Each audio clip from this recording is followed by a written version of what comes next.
지역의 우수한 급식 재료를 사용하기 위해 학교 급식에서 지역 제한을 두고 있지만 위장업체에 대한 관리가 헛소리합니다. 화재로 세상 밖에 알려지게 된 쓰레기 더미에서 살던 새 모자의 딱한 사연에 경찰과 자치단체가 지원에 나섰습니다.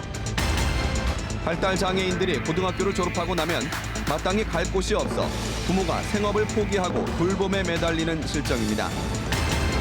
세계적인 명화와 국내 유명 작가의 작품을 감상할 수 있는 전시회가 지역에서 잇따라 열리고 있습니다. 안녕하십니까. 이어서 경남 소식입니다. 지역의 우수한 급식 재료를 사용하고 지역 업체를 살리기 위해 학교 급식에서 외지업체가 경남에 납품하는 것을 막기 위한 지역 제한을 두고 있습니다.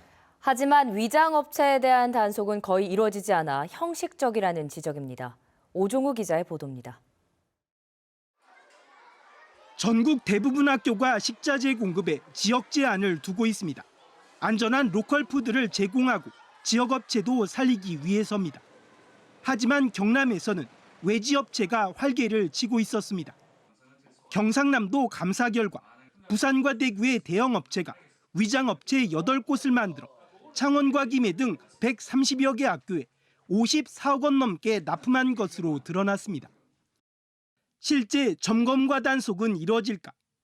창원의 한 학교가 작성해 교육지원청에 낸 보고서입니다.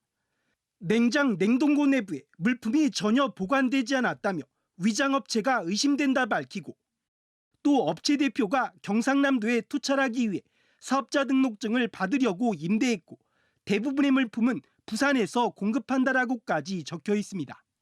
이 같은 학교 측의 보고에도 교육당국은 제재 조치를 하지 않았습니다.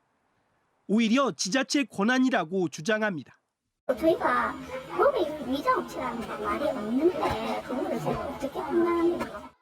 교육당국의 허술한 관리 탓에 급식 지역 제한과 위장업체 관리가 말뿐에 그치고 있습니다. KBS 뉴스 오종우입니다. 쓰레기로 가득 찬 집에서 어렵게 살던 새 모자의 사연이 집에 불이 나면서 알려졌습니다. 어린 자녀를 제대로 돌보지 않은 어머니가 방임 혐의로 입건됐지만 이 어머니 또한 주변의 도움이 절실한 상황이었습니다. 차주아 기자입니다. 지난달 작은 불이 났던 한 주택입니다. 불에 그을린 안방은 물론 화장실까지 쓰레기가 가득합니다. 6살, 10살 난 형제와 30대 어머니가 살던 집이었습니다. 우울증과 강박증을 앓던 어머니는 1년 넘게 집에 쓰레기를 모아뒀습니다. 아이들 끼니도 챙기지 않았습니다. 좀 지저분하고 냄새나고 그랬죠. 목욕탕도 많이 데려갔었고 아침밥 먹었냐고. 그러면 이제 늘 안 먹었다고 하죠. 기분 좋게는 늘 먹었고 여기서 방학 때는. 어머니는 가정폭력으로 시작된 불안한 심리 탓에 자녀 양육이 불가능한 상태. 하지만 일할 능력이 있는 30대여서 기초생활수급자가 되지 못했습니다. 새 모자는 이렇게 쓰레기 더미 속에 1년 넘게 방치되어 있었지만 아무도 알아차리지 못했습니다. 뒤늦게 처지가 알려진 뒤 두 아들은 양육시설에 맡겨졌습니다. 자녀 방임 혐의로 입건된 어머니도 심리치료 지원과 기초생활수급자 절차를 밟고 있습니다. 우울증이라든가 불안감 때문에 아마 저렇게 물건을 버리지 못하고 도와줌으로써 어머니랑 이제 아이들이 같이 회복된 가정에서 잘 살 수 있도록. 복지 사각지대에 감춰졌던 새 모자가 화재로 세상에 드러나면서 더 큰 위기를 모면했습니다. KBS 뉴스 차주아입니다. 고등학교까지 졸업한 발달 장애인들은 사회에 진출하기가 더 쉽지 않습니다. 취업은 어렵고 주간 보호시설은 대기자가 넘치는 상황이라 결국 가족들이 생업을 포기하고 보호에 매달리는 안타까운 일이 벌어지고 있습니다. 김준원 기자의 보도입니다. 올해 고등학교를 졸업한 지적장애 1급 김진재 씨. 졸업 이후 갈 곳이 없어 하루 종일 집에서 TV만 보고 있습니다. 어머니 김혜심 씨는 걱정이 늘어갑니다. 혼자 있는 아들을 돌보기 위해 시간제 일자리마저 포기했습니다. 항상 한 사람 옆에 붙어 있어야 돼요. 붙어 있어야 되고 굉장히 불안해하거든요. 그리고 집에 혼자 있다 그러면 텔레비 보거나 안 그러면 뭐 냉장고도 안 뒤지고 있겠죠. 같은 처지의 친구들과 함께 있을 수 있는 주간 보호소를 찾아봤지만 집 주변 15km 안에는 한 곳도 없습니다. 현재 경남의 고등학교를 졸업한 18세 이상 발달 장애인은 12,000여 명. 하지만 주간보호시설, 직업재활시설 등 주간에 가 있을 수 있는 시설은 83곳으로 전체의 20%만 수용할 수 있는 것으로 추산되고 있습니다. 예산 부족으로 보호시설을 늘리는 것은 쉽지 않은 상황. 보다 못한 학부모들은 기존의 중증장애인 활동보조 제도를 활용해 대안 마련에 나섰습니다. 활동보조인 서비스는 도우미 선생님이 집으로 찾아와 반드시 1대1로 이뤄져야 했지만 주간활동 서비스는 한 명의 도우미 선생님이 최대 4명의 학생을 돌볼 수 있도록 해 예산을 절감할 수 있습니다. 또 발달장애인들의 자립을 도울 수 있도록 장애인을 고용하는 사회적 기업도 나오고 있습니다. 궁여지책이 이어지는 발달장애인 돌봄. 장애 학부모의 짐으로 그쳐서는 안 되고 지자체의 적극적인 대책이 필요합니다. KBS 뉴스 김준원입니다. 원전 사고가 났을 때 요오드 피폭을 방지하기 위한 갑상샘 방호약품을 울산시가 구비하고 있는데요. 하지만 큰 예산을 들여 구매한 약품들이 정작 위급 상황에서 제대로 활용되지 못할 우려가 있다고 합니다. 김홍희 기자가 취재했습니다. 원전 사고가 일어나면 가장 우려되는 건 방사선 피폭입니다. 울산시는 사고를 대비해 방사성 요오드 피폭을 일시적으로 예방하는 갑상샘 방호약품을 구비하고 있습니다.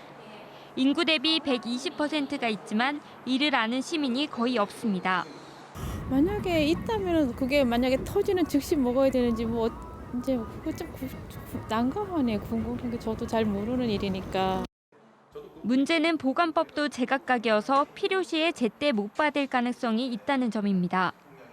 울주군과 북구는 읍면사무소와 동주민센터에 두지만 남구와 중구는 수십만 정의 약품을 한 곳에 모아서 보관해 담당 공무원들이 곳곳으로 배분한다는 계획입니다.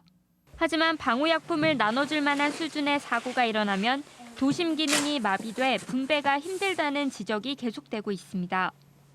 이 때문에 정치권과 환경단체들은 갑상샘 방호약품을 미리 나눠주지 않는 나라는 우리나라가 유일하다며 원전 인근 주민에게는 사전 배포해야 한다고 주장합니다.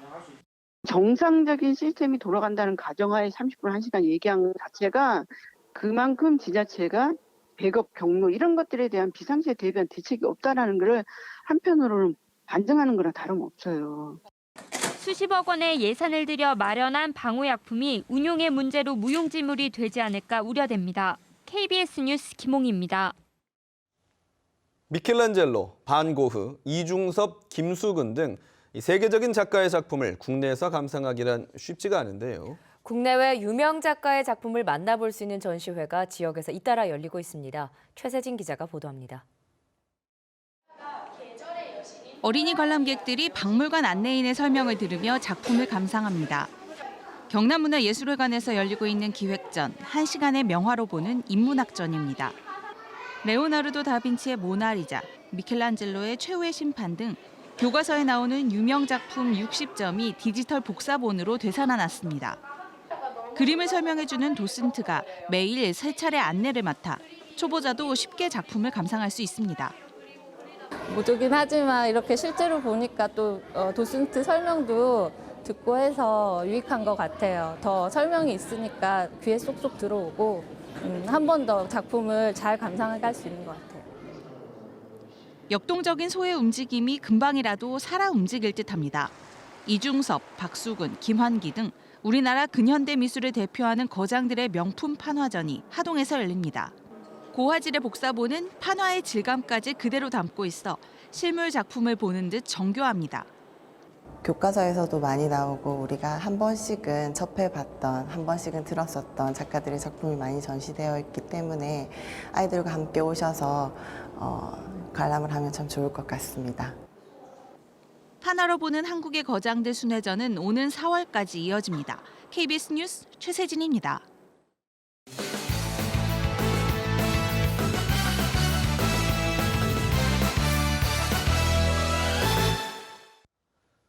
주요 단신입니다. 청각장애인들을 상대로 한 이른바 행복팀 투자 사기 사건에 대한 피해자 조사가 전국으로 확대됩니다.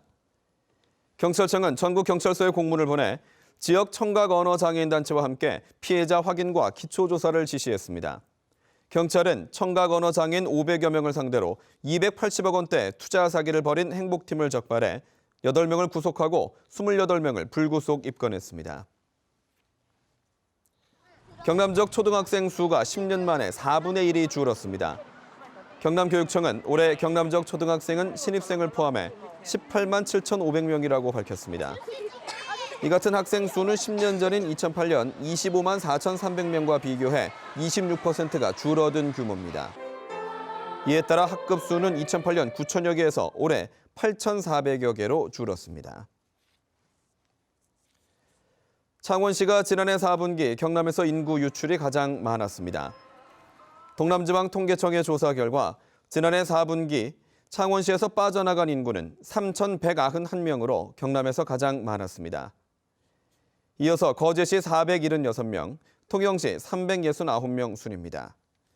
반면 같은 기간 경상남도 전체 인구는 2,952명이 늘었습니다. 이른바 성완종 리스트 사건 항소심에서 무죄를 선고받은 홍준표 경남도지사가 페이스북 정치를 재개했습니다. 경남 소식이었습니다.